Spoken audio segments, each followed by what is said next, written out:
It has been almost a year since my last recording. Um, and not much has changed, as you can see, as you can hear. Got a little sideburners going on. Thinking about writing a book, trying to work on a novel in poetry in a bunch of shorter pieces, an ethnography. And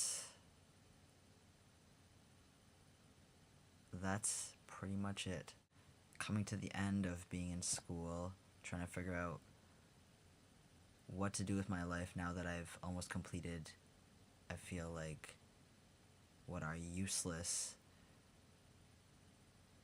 programs of study and a useless degree. See, if I could do it all over again, I'd probably enroll in something like biology or accounting. Is that even, can you even major in accounting? Business administration. I don't know. This is how useless I am. The only, as of now, clinic in Ontario, in my entire province, that the government trusts enough at this point, or something, that the government has made agreements with to cover the cost of hormones and or surgery for transsexual and transgender patients who have been diagnosed with gender identity disorder. Yes, so I've contacted them because I'd like to get my surgery funded. That would be great. Don't have, $6,500 extra dollars kicking around, especially after I bought this new computer here, which is making it a lot easier for me to make videos and hopefully upload them a lot quicker than an 8-hour wait time on the other ones. Anyways, so just to let folks in Toronto know, sorry, I'm tired, I'm gonna lie down, or in Ontario, that if you want to get your surgery funded and you have a current doctor who can somehow be persuaded to refer you to this gender identity clinic, and if you want to know the name of it, you can message me. I'm not going to advertise via YouTube for them. You have to get your doctor to fax over a referral to this clinic.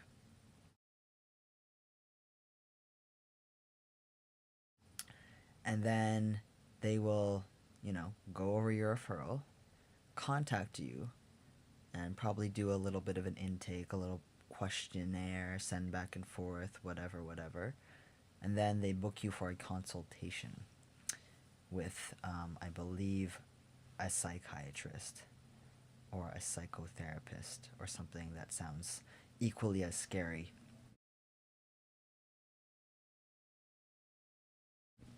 And then you go, and I don't really know what happens from that point on because their website, is very sparse in the details there. I guess it's different for different people, but basically to get your surgeries covered at this point, you need to pass what is called a real life test for 2 years, currently as it stands in Ontario. By currently I mean January 2010. So with this real life test, you have to be either a full-time student for those 2 years, or B, fully employed, or like full-time employment. And I know that's really effing shitty because not everybody can be obviously fully employed or a full-time student, for various reasons. But they haven't worked out those kinks yet, and I hope to God that they do, because it's bullshit. Anyways, so if you are lucky enough, privileged enough to be able to be, one, and this is not under the table employment. This is like you get, you pay the government taxes, employment, whatever. It's like that's what they mean by it. It is the government after all. And have documentation of that and produce it to them.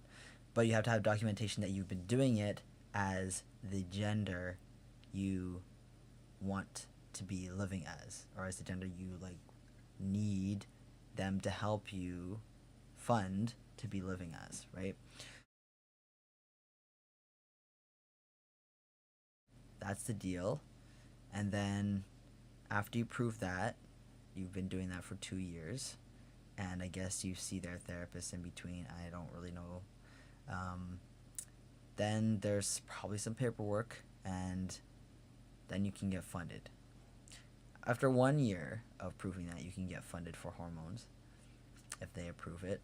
Um, Again, I don't know the specifics of what determines if they approve or not. You'd have to contact them, or as someone who's been through it probably is a better idea than contacting them. Um, and 2 years is for surgery. Now, surgeries. What surgeries are covered? So far, what I've heard and what I've read on their website is that um, M to F surgeries. This is how they label it. I'm sorry if this is not sort of how folks identify, but that's what they got on their website. So they cover vaginoplasty. That's it. For you all, vaginoplasty. That's all you got covered. Breast implants not covered. Anything else not covered. Hormones, yes, they're covered after a year. Which ones it didn't specify, and same for us, it didn't specify what hormones. So hopefully they got it right. I think that it did. And for the flip side, they cover either a phalloplasty or a metoidoplasty. Anyways, that surgery that's not like construction of a penis, but like implanting balls and freeing your little man. And I believe that they reroute your urethra so you can take a piss standing up. And they cover chest surgery, which they call a mastectomy. We know it's not a mastectomy because there is reconstruction involved in that to create a masculine looking appearance. But that's what they call it. And they do talk about male chest contouring, as if it's necessary as part of the mastectomy, then that is covered. So there's that. They cover a hysterectomy. Now, if you haven't had your F on your birth certificate changed to M yet, then your hysterectomy is already covered by OHIP. If you have a birth certificate, and if you have OHIP, that is. So, if you choose to go that route and you want a hysterectomy, do it while you still have F on your birth certificate.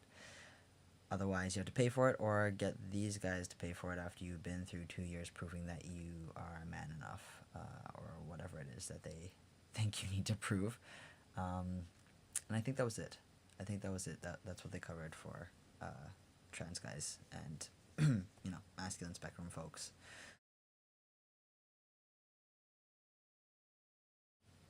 This has been Kenji, signing off for tonight. Good night, and a good night to your families.